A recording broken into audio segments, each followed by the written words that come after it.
Welcome to another episode of Relatively Damaged Live. My name's Angela. And I'm Kat. The live shows are currently streamed on Mondays to Twitch, YouTube, and Facebook. Remember to follow or subscribe and share with your friends. On the Monday segment of our show, Kat and I discuss topics we find interesting for about 30 minutes. So let's get to today's topic. Wow, do we have a doozy today, huh? Yeah. Loving me some Adam Grant lately. Yeah, so we figured out how to get the quote up on the screen. So I'm going to put it up there and we're just going to have fun with it. Okay. Okay, wait, I have to lean this way so we can see each other. That's right. I got to lean this way too. Hi. Okay. So the quote reads, "The scarcest resource in life is not time, energy, or love. It's attention. Succumbing to distractions is a decision to lower your cognitive, emotional, and social intelligence. Concentration is a precious commodity. Your most important priorities deserve your undivided focus." Okay, that is a quote. Yeah. I mean, I'm distracted today, but I want to know what happened with you when you saw this particular quote. Well, it jumped out at me. I pulled this up and it was just like, whoa, because it is so true. Being a person who with ADHD already is bad enough. And what do you mean by bad enough? Well, it's just a condition that I have where my mind is going in a lot of different directions at once in and of itself. You add on the distractions in society today. I mean, social media, television, radio, all of those kinds of things. And it just makes it so much easier to give in to a wandering mind.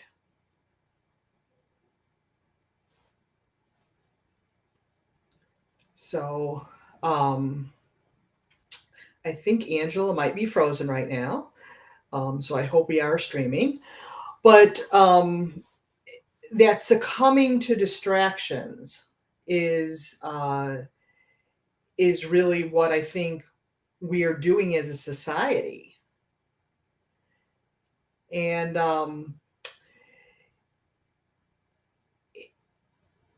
okay, we lost Angela. I hope I'm still live in the show, and I hope she gets back on shortly. So succumbing to distractions, it says, is a decision to lower your cognitive, emotional, and social intelligence.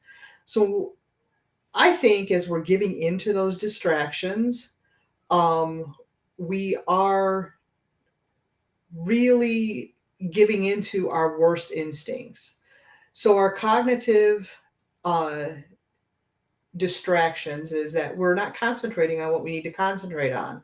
I know I've always had difficult writing papers when I was in school, and things like that, where I had to spend a significant amount of time and mental energy focusing on that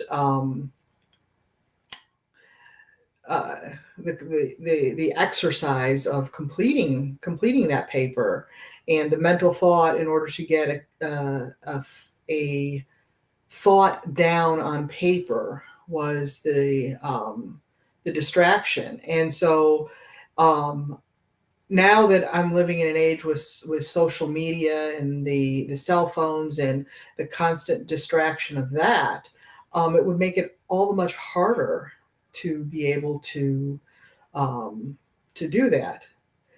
And I hope Angela gets back on live. I'm not sure what's going on here.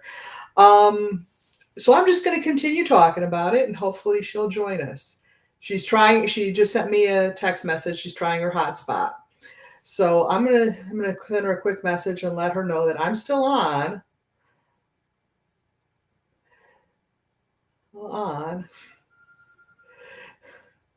So hopefully she will be joining us back momentarily.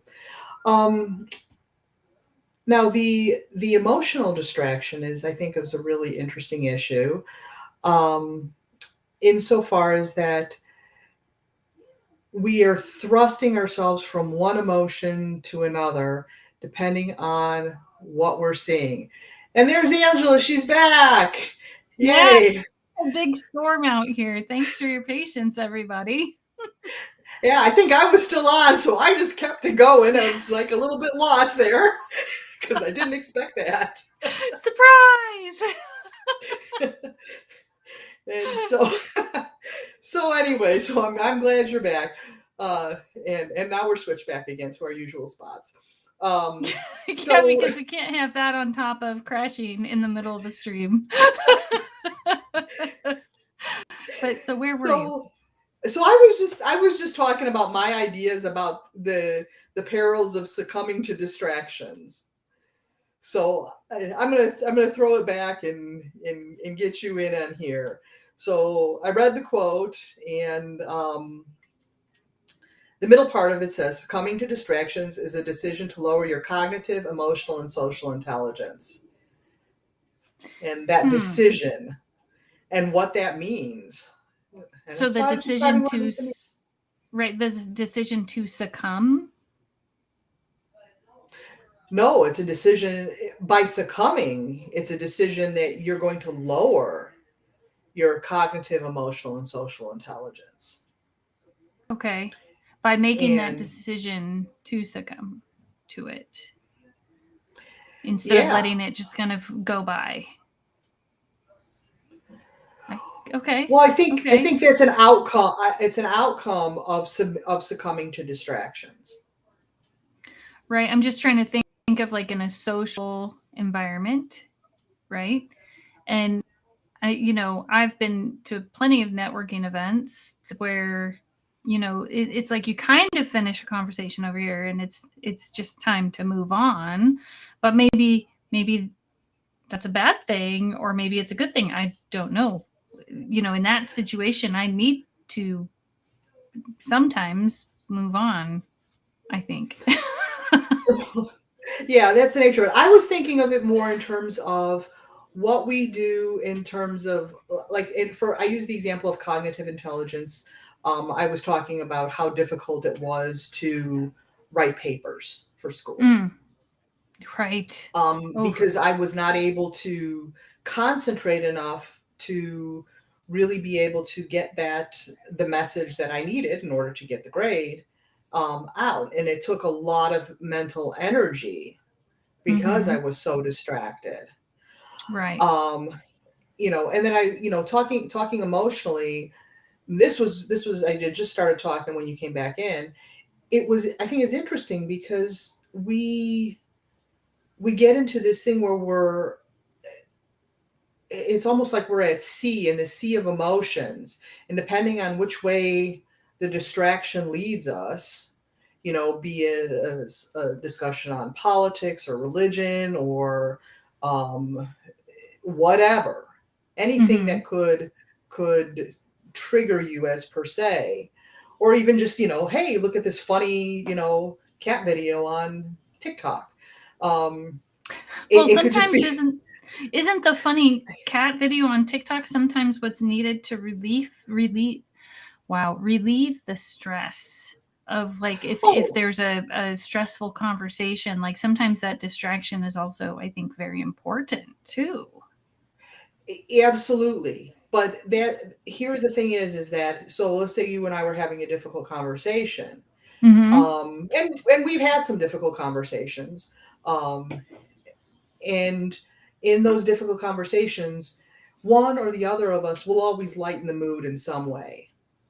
Right. And so is the distraction of the cat video really needed? I think sometimes it might be. I mean, sometimes in the midst of that heavy conversation, that distraction can be helpful.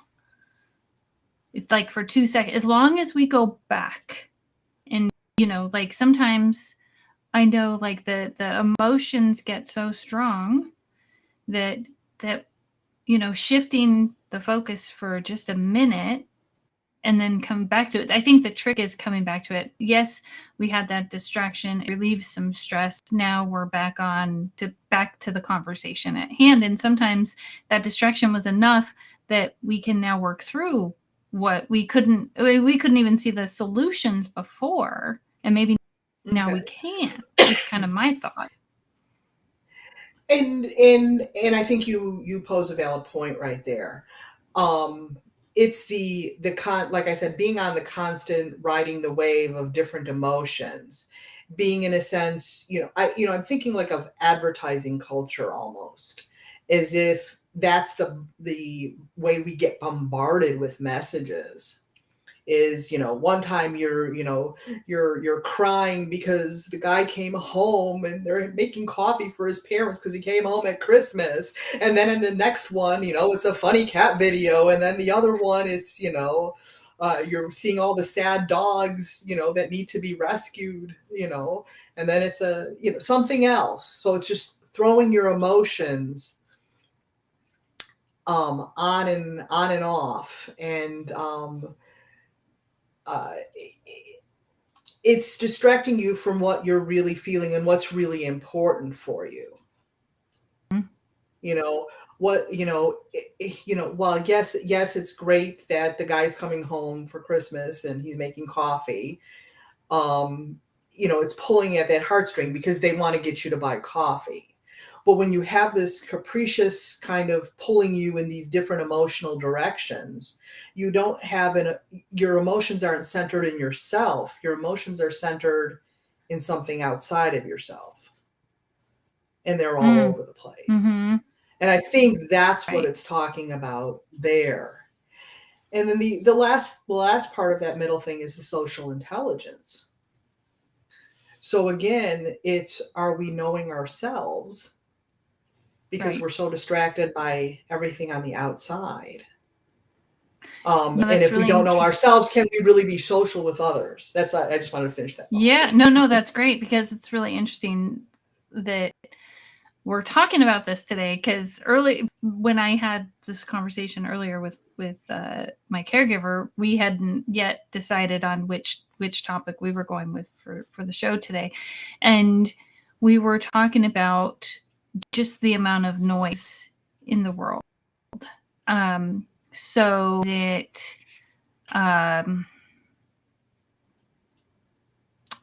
is it just like all of the commercials, all of the shows? Then there's music that's always on. And I think what we were talking about, gosh, it was something, because I had been in a meditation class yesterday, and they had said how they had more time a long time ago, or they didn't have as much time to do things a long time ago, hundreds of years ago, and today we have more time. And I kind of chuckled, and I thought, well, maybe they had more time to walk and to meditate, and but they also had that silence that we don't have today, that quiet.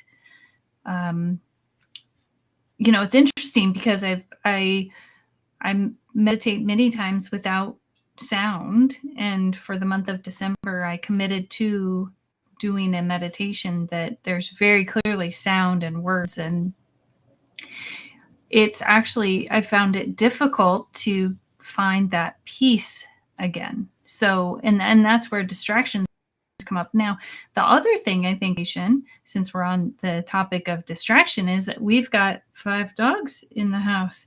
So if anybody walks by the front door or goes out, anyone outside, the dogs start barking. Can I stay in my meditative state when that happens? So I've actually started using that as a tool to practice. Am I going to let my peace be disrupted? Or am I can I stay in this place of peace even though there are distractions? And it would be really easy to open my eyes and check it out, right?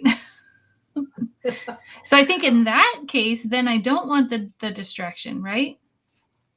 Well, here is the next part of the quote. Concentration is a precious commodity.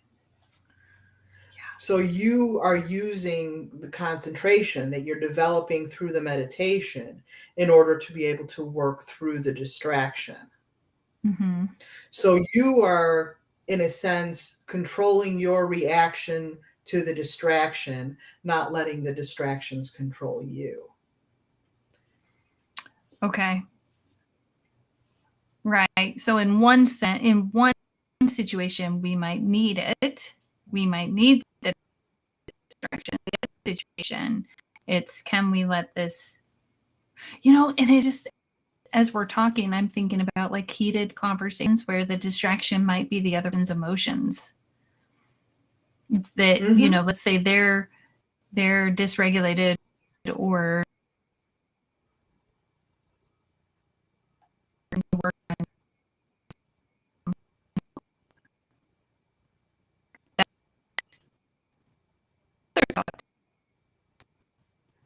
Yeah.